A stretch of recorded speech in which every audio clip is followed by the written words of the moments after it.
Bismillahirrahmanirrahim. This is the second news on 12th March newspaper front page dawn. Prime Minister fields Fatah Senator for Deputy Chairman slot by Sayyid Irfan Raza, 2021, 312. 12 March 2021.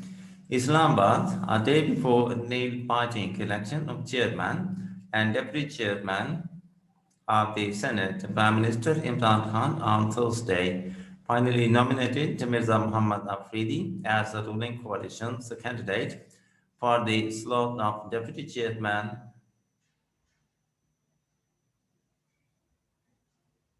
amid severe resentment in the Pakistan Tehreek-e-Insaf (PTI).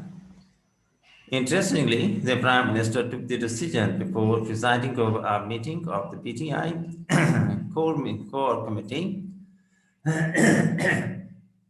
sorry, core committee and only informed the participants that he had nominated a senator from the erstwhile federally administered tribal area, FATA, for the deputy chairmanship. Some PTI leaders believed that there were possibilities that Mr. Afridi might not be able to win the election against Abdul Ghaffur Hezri, a joint candidate of opposition parties in the Pakistan Democratic Movement (PDM). An insider told Dawn, on condition of anonymity, that there was a severe resentment within the PTI over Mr. Afridi's nomination. He said some senior leaders of the party told the Prime Minister that the party had already ceded the slot of chairman by nominating Balochistan Awami Party's BAP and leader and incumbent Senate Chairman Sadiq Sancharani as joint candidate of the government at now. The ruling party had also been deprived of the post of deputy chairman. Another source said Defense Minister Pervez Khattak had played a major role in the nomination of Mr. Afridi, possibly because of his personal connection with the senator. Three PTI leaders were vying for the nomination for the slot of Deputy Chairman Saifullah Niazi, Ijaz Chaudhry, and Aun Abbas Bappi. We contacted the leader of the House in the Senate, Dr. Shahzad Hussain, said the Prime Minister wanted to give a representation to the erstwhile Fatah in the upper house of Parliament, and therefore Mr. Afridi was nominated of the position.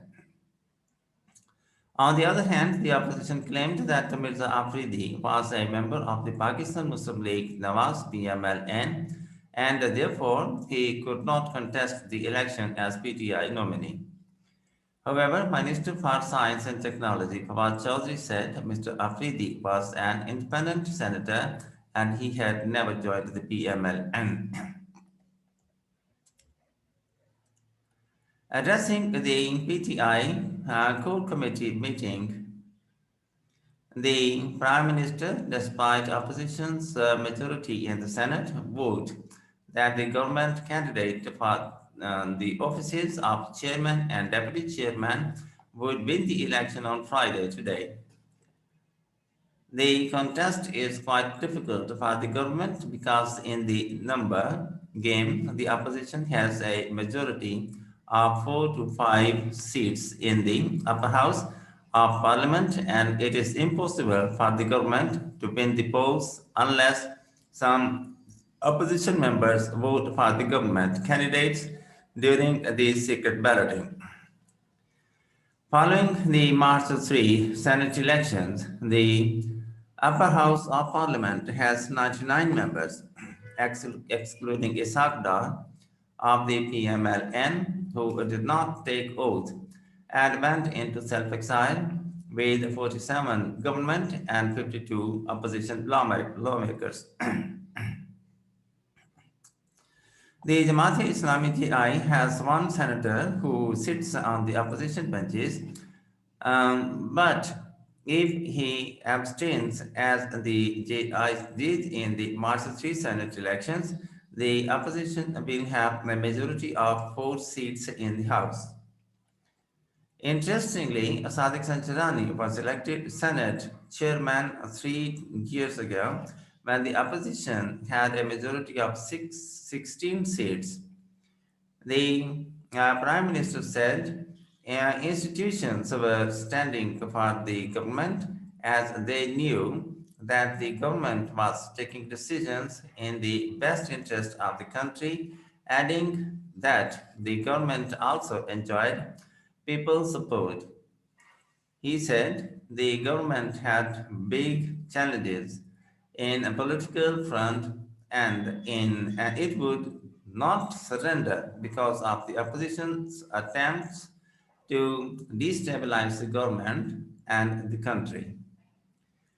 PM Khan claimed that the people were fully backing him and that the PTI was prepared to even go for fresh elections. Later, a press conference, Information Minister Shibli Faraz, while giving details of the PTI's core committee meeting, said the ruling party would win the election for the top Senate slots with the support of its allies. We are fully prepared for tomorrow's Friday polling for the Senate chairman and deputy chairman to the appointment of the PDM to the disappointment of the PDM, which will again face defeat.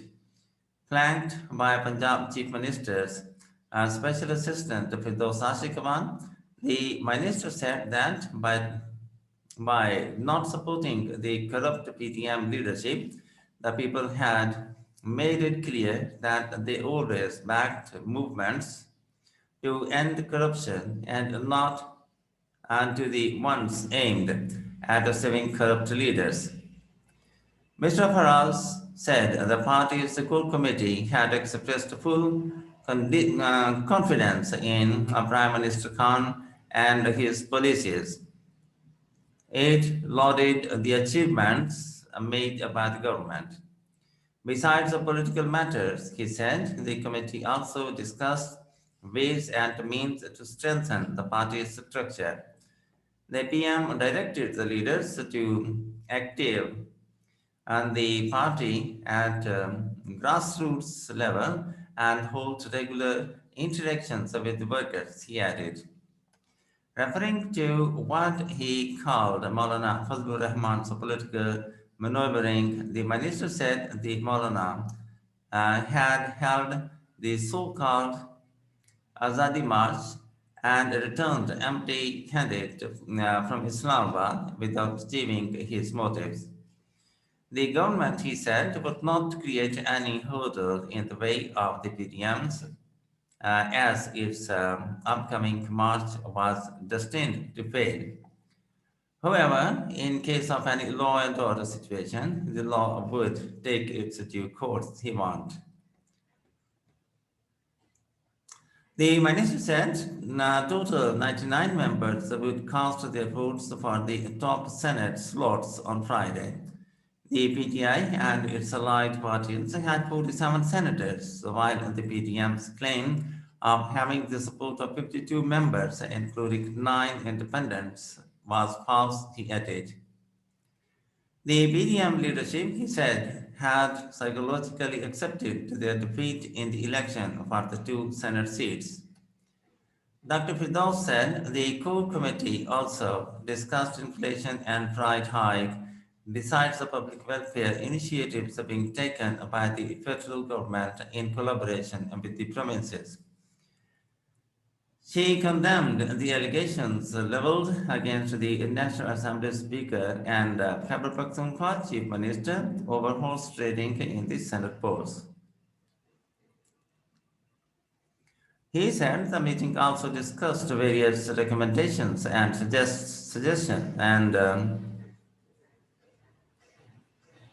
suggestions for free, fair, and transparent elections in the country as per the Prime Minister's vision. PM's tweets earlier tweets, um, in this tweet, the Prime Minister Khan said that in the absence of justice and the rule of law, a state could lead towards disintegration. The recent Senate elections showed how we are losing our moral compass, he said in a series of tweets. He said that once more authority was lost by the state. The deal making NRO was resorted to the powerful criminals. He mentioned a saying of the Holy Prophet ﷺ, many nations before you were destroyed when there was one law for the poor, powerful, and another for the weak. The Prime Minister stressed that throughout the history, moral decay and corruption destroyed states because of their failure to deliver justice. He quoted several renowned personalities of the time who emphasized on morality in a society. He quoted the British statesman and philosopher Edmund Burke as saying in 1777, all who have ever written on government are unanimous that among a people are generally corrupt, barbarity cannot long exist. He quoted British judge Patrick Devlin, 1905 to 1992, as saying, an established morality is as necessary as good government unto the welfare of society. Societies disintegrate from within more frequently than they are broken up by external pressure. The Prime Minister also mentioned a quote of American General Douglas MacArthur, 1880 to 1964, saying history fails to record a single person in which nations subject to moral decay have not passed into political and economic decline. And in the end, the formal request, if you have not yet, please subscribe our channel and press the like and bell button to get the fresh from us. Thank you for watching. Have a nice time and goodbye.